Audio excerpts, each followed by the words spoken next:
কিভাবে কাস্ট সার্টিফিকেটের date of issue ঠিক করবেন। 2022 সালের ডিসেম্বর মাস থেকে কিছু সমস্যা হয়েছিল এবং 2023 সালের এপ্রিল মাস পর্যন্ত বেশ কিছু কাস্ট সার্টিফিকেট যাদের ইস্যু ডেটের সমস্যা রয়েছে। oasis.gov.in স্কলারশিপে ফর্ম ফিল আপ করতে গেলে অসুবিধা হচ্ছে। তো সেটা আমরা আগের ভিডিওতে প্র্যাকটিক্যাল করে দেখে নিয়েছি এবং এখন বর্তমানে সার্টিফিকেটেও সেই ডেটটি চেঞ্জ করা বা পরিবর্তন করা সম্ভব হয়েছে। এই ধরনের আমরা একটি সার্টিফিকেট দেখে নেব। উপরের ডেটটি আছে 13/12/2022, নিচেও ডেটটি আছে 13/12/2022। অ্যারো চিহ্ন, হলুদ অ্যারো চিহ্ন দিয়ে দেখিয়ে দেওয়া আছে। অর্থাৎ 2022 সালের ডিসেম্বর মাসে 13 তারিখে যে সার্টিফিকেটটি হয়েছে এই ডেটটি দিলে ওয়েসিসে ফর্ম ফিল আপ করা যাচ্ছে না কোনোভাবেই। তো আমরা একবার দেখে নেব এর অ্যাকচুয়াল ডেট অফ ইস্যুটা কী আছে। তো চেক সার্টিফিকেটে যাব, গিয়ে নিউ সার্টিফিকেট বক্সে সার্টিফিকেট নাম্বার দেব, সার্চ করব। ডেট অফ ইস্যুটা আমরা দেখতে পাচ্ছি যেটা রয়েছে সেটা হচ্ছে 1/12/2022, অর্থাৎ 1/12/2022 তারিখে এটি ইস্যু হয়েছে, যেটা আমরা কিন্তু বর্তমান হাতে পাওয়া সার্টিফিকেটে কখনোই সার্টিফিকেটের কোনো জায়গায় দেখতে পাচ্ছি না। তো এটি চেঞ্জ করা হবে বা একটি আবেদনপত্র যদি করা হয় এসডি অফিসে নির্দিষ্ট কাগজ বা ডকুমেন্টস সহ, তাহলে এটি চেঞ্জ করা সম্ভব হচ্ছে। তো আমরা একবার পুরানো সার্টিফিকেটটি আর একবার ডেটটি দেখে নেব, যেটি রয়েছে 13/12/2022। উপরেও যা ডেট, নিচেও তাই ডেট আছে। আবার ডেট অফ ইস্যুটা কিন্তু এখানে রয়েছে 1/12/2022, যেটি আমাদের হাতে পাওয়া সার্টিফিকেটের সঙ্গে কোনোরূপ মিল নেই।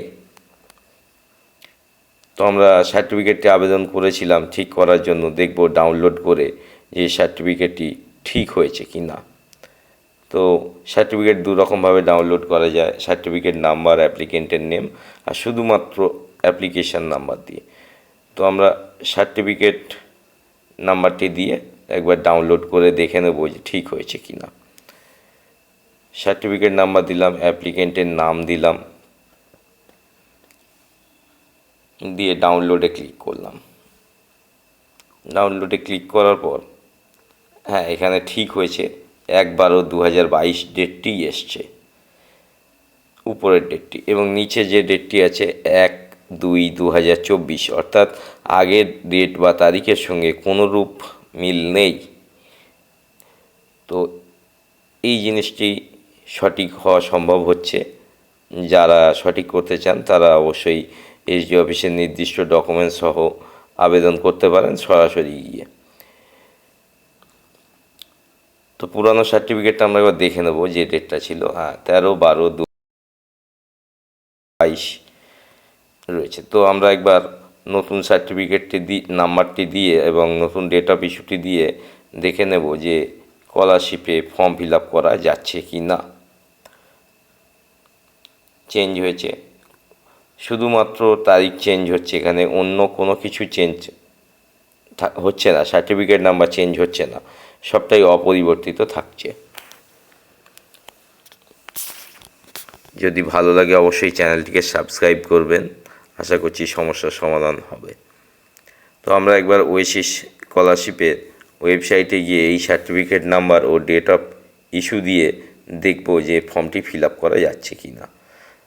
নিউ রেজিস্টার স্টুডেন্ট হিসেবে নির্দিষ্ট জেলাকে সিলেকশান করবেন, সাবমিট করবেন, সার্টিফিকেট নাম্বার দেবেন, ডেট অফ ইস্যুটা দিয়ে দেবেন।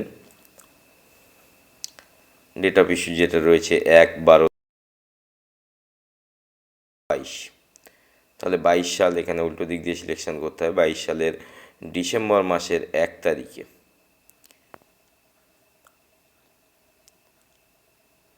ক্যাপচার কোড দিলাম, সাবমিট করলাম। তো বর্তমানে যে ডেটটি পাওয়া গিয়েছে সেই ডেট দিয়ে ফর্মটি ফিল আপ করলে ওয়েসিস স্কলারশিপে রেজিস্ট্রেশন করা সম্ভব হচ্ছে এবং সার্টিফিকেটটিও নতুনভাবে ডেট সংশোধন হয়ে যাচ্ছে।